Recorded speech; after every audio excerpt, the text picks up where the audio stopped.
Running is a part of the majority of all sports and it is a sport unto itself. Prior to a run, to increase endurance, resilience, performance output, and capacity, it's important to properly prepare for that. First step in preparing for running or for any type of myofascial release of the calf, we want to utilize the Viper, the vibration technology within it. The athlete's going to lay with their legs extended in front of them, the Viper under the belly of their calf. If they want to increase pressure, they can stack their legs on top of each other and even lift their hips. They want to move the Viper back and forth along the calf muscle, find the most tender area, and then sit and hold on that tender area to cause inhibition of that calf muscle. From a TFL and IT band perspective, again, activities of daily living, sport, etc., cause the front of the hips and the IT band to become overactive and very tight. You can't really stretch the IT band, and the front of the hip is an important area to loosen up. So we utilize the Viper on those areas to help inhibit that overactive muscle before we start to stretch them. Find specific areas of pain that are most tender and simply hold and place direct pressure on those areas versus rolling back and forth. The direct pressure is going to create a better response within the tissue to cause the inhibition and allow things to relax. Runners often get very overactive hamstrings during long endurance activities, so we want to inhibit those overactive muscles. You can utilize the Viper to do such by sitting on the Viper, placing it under one or both hamstrings. If you want to increase pressure, stack the legs on top of one another. Roll back and forth until you find the most tender area, and then sit and hold on that tender spot to cause the greatest increase in inhibition. Another key area to focus on and increase mobility is throughout the upper back or the thoracic spine. You can increase mobility of the thoracic spine or upper back by utilizing the Viper, laying it flat on the ground and laying your upper back over top of it. With your arms across your chest or behind your head, you can start to stretch your back out across the top of the Viper to increase mobility of the spine.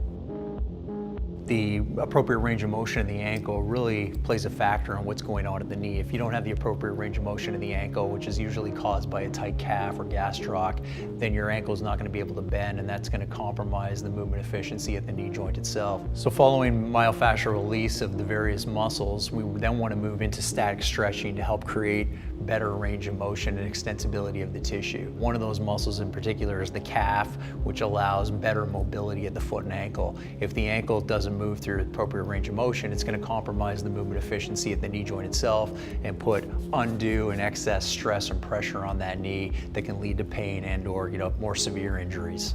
After you've inhibited the hamstring utilizing the Viper and the myofascial release techniques, the best thing to do is to stretch it.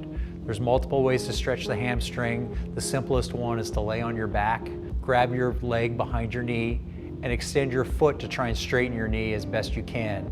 Don't compromise the position of your hips or the opposite leg. And towards the end of the stretch, if you want to pull your toe down towards your nose to perform toe pumps, you'll get a little bit of an extra stretch.